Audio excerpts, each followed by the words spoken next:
တူတာတီသွားရင်ကဘာကြီးလည်းမဖြစ်စီတော့ပဲကီယောင်လည်းအသက်ရှင်ခွင့်ရတော့မယ်လေသူမတေခင်နောက်ဆုံးနှုတ်ဆက်တဲ့အနေနဲ့ကီယောင်ကိုပန်းစည်းလေးပေးခဲ့တယ်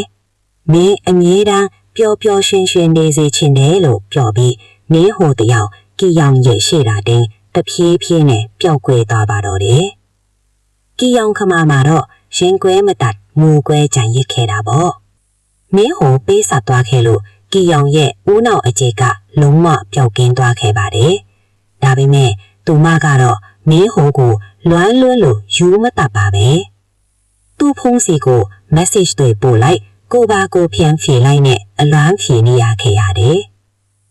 တနေ့မှတော့ကီယောင်ကဘတ်စကားဂိတ်မှာနတ်ဖယားမနဲ့ပြန်ဆုံခဲ့တယ်နတ်ဖယားမကလူသားအဖြစ်ပြန်လန်မွေးသွားခဲ့ပါတယ်